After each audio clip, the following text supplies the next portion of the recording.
नमस्कार, मैं किन्नी। मुख्यमंत्री नीतीश कुमार बिहार विधानसभा चुनाव को लेकर फूंक कर कदम रख रहे हैं।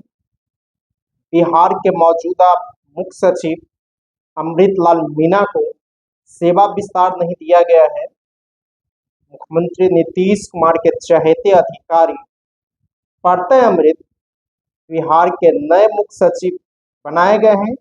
ये मुख्य सचिव का कार्यभार 1 सितंबर 2025 से संभालेंगे, लेकिन उन्हें तत्काल प्रभाव से मुख्य सचिव के कार्यालय में विशेष कार्य पदाधिकारी के तौर पर तैनाती कर दी गई है। यानी अमृतलाल मीना कोई महत्वपूर्ण फैसला न ले ले अंतिम समय में, और जो संचिका जाएगी प्रत्यय अमृत के यहाँ से गुजरते हुए अब अमृतलाल मीना के पास जाएगी।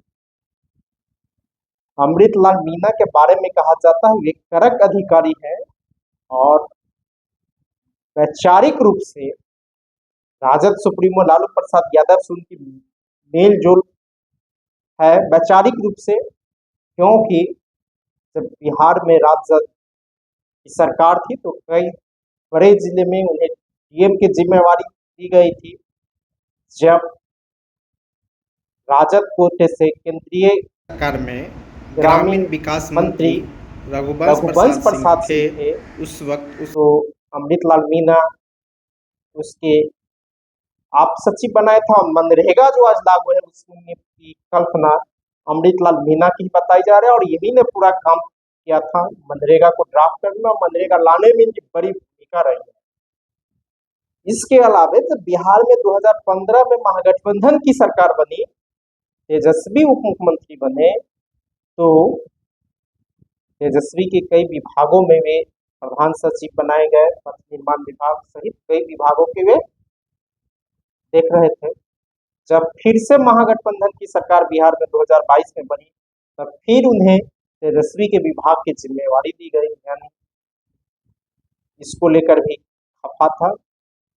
और जब बिहार में एनडीए की सरकार बन गई तो वे केंद्रीय प्रतिनियुक्ति पर चले गए। फिर दो अधिकारी आपस में मुख्य सचिव बनने के लिए लड़ गए 2024 में, तो उन्हें दिल्ली से बुलाया गया और मुख्य सचिव की जिम्मेवारी भी दी गई, मुख्य सचिव भी रहे। अब 31 अक्टूबर को रिटायर कर रहे हैं। इससे पहले हम प्रत्यय अमृत को बिहार का मुख्य सचिव नियुक्त कर दिया गया। जिस वक्त अमृतलाल मीना को मुख्य सचिव नियुक्त किया गया था, उससे प्रत्यय अमृत को उस वक्त खफा बताया जा रहा था और केंद्रीय प्रतिनियुक्ति पर जाने की बातें की जा रही थी। तो मुख्यमंत्री नीतीश कुमार ने उन्हें समझाया था कि अगला मुख्य सचिव आप ही होइएगा। फिर उसे विकास आयुक्त बनाया गया। स्वास्थ्य विभाग की जिम्मेवारी अब उन्हीं के जिम्मे है, आपदा प्रबंधन की जिम्मेवारी, और कई विभाग अभी देख ही रहे। अब मुख्य सचिव के कार्यालय में विशेष कार्य पदाधिकारी भी बना दिया गया और 1 सितंबर से ये बिहार के नए मुख्य सचिव हो जाएंगे। उनका कार्यकाल प्रत्यय अमृत का कार्यकाल 31 जुलाई 2027 तक रहेगा। अगर 2020 के बिहार विधानसभा चुनाव की बात की जाए, उस समय बिहार के मुख्य सचिव दीपक कुमार थे और उनका सेवा विस्तार 1 साल का दिया गया था। अभी मुख्यमंत्री नीतीश कुमार के प्रधान सचिव है और कहा जाता है दीपक कुमार ही सरकार चला रहे हैं। अब प्रत्यय अमृत मुख्य सचिव हो गए हैं तो दोनों में दूरियां भी बढ़ेगी। इससे पहले भी यह हो चुका है नीतीश कुमार के राजपाट में। जब अंजनी कुमार सिंह बिहार के मुख्य सचिव थे, उस समय राजपूत समाज के पदाधिकारियों की जमकर चलती था। मुख्यमंत्री आवास से लेकर जहां तक दबदबा था, और मुख्यमंत्री के सलाहकार भी हैं। लेकिन जब दीपक कुमार मुख्यमंत्री के प्रधान सचिव हो गए तो दोनों में दूरियां बढ़ गई और आजकल अंजनी कुमार सिंह मुख्यमंत्री सचिवालय भी कम ही जाते हैं। यूं कहा जाए उसकी आने जाने पर भी एक तरह से रोकी है। अब प्रत्यय अमृत हो गए हैं मुख्य सचिव, तो इसका असर कहीं न कहीं दीपक कुमार की सेहत पर भी पड़ेगा। हो सकता है उसकी छुट्टी भी हो, कुछ दिनों के बाद हो जाए। जिस तरह की चर्चा बिहार के मुख्य सचिव जो पिछले बार बने थे अमृतलाल मीना की नियुक्ति के समय जो चर्चा शुरू हुई थी, और इस साल अक्टूबर नवंबर में बिहार विधानसभा के चुनाव होने हैं। मुख्यमंत्री नीतीश कुमार ने एसडीओ, डीएसपी, डीएम, एसपी, मुख्य निर्वाचन पदाधिकारी, मुख्य सचिव और डीजीपी को भी बदल दिया है। यानी जो भरोसे लायक व्यक्ति है उसे ही एसडीओ बनाया गया है, उसे ही डीडीसी बनाया गया, उसे ही डीएम बनाया गया। चुनाव इसी को देखना है। बिहार में जून जुलाई में गहन मतदाता सूची पुनरीक्षण अभियान चलाए गए। उससे ठीक पहले बिहार के मुख्य निर्वाचन पदाधिकारी के पद से एचआर श्रीनिवास को हटाया गया। 2020 के बिहार विधानसभा चुनाव के दौरान एचआर निवास ही मुख्य निर्वाचन पदाधिकारी थे और 2024 के लोकसभा चुनाव के दौरान 2020 के बिहार विधानसभा चुनाव में कांटे की मुकाबला हुई थी। कहा जा रहा है कई आदेश एचआर निवास ने सरकार का मानने से इनकार कर दिया था और फेयर चुनाव कराने की बात उन्होंने की थी। इसी के मद्देनजर इस बार 2025 के बिहार विधानसभा चुनाव से उसकी छुट्टी कर दी गई। अब ये पिछड़ा एवं अति पिछड़ा कल्याण विभाग के प्रधान सचिव के पद पर तैनात है विनोद सिंह गुंजियाल बिहार के मुख्य निर्वाचन पदाधिकारी बनाए गए। और जो औपबंधिक मतदाता सूची गहन निरीक्षण के बाद प्रकाशित है वह विवादों में है। कहा जा रहा है मृत मतदाताओं के नाम सूची में शामिल किए गए और जो जीता है उसके सूची से हटा दिए गए। और नीतीश कुमार ने एक साथ एक दिन में 18 डीएम को तबादला किया था। उस लिस्ट में अधिकांश कुर्मी थे, कोरी थे और भूमिहार थे। तो वह जो चहेते पदाधिकारियों को नीतीश कुमार हर जगह बैठाने लगे। मुख्य सचिव तो प्रत्यय अमृत बना वो नीतीश कुमार के खास अधिकारी। हालांकि प्रत्यय अमृत सभी के हैं, सभी पार्टियों में उनकी पकड़ है। जो जाते हैं मैनेजर है, यूँ कहिए एक करक अधिकारी नहीं, एक मैनेजर के रूप में प्रत्यय अमृत जाने जाते हैं। मैनेज करना जानते हैं, कोई कठिन काम वो कराते हैं।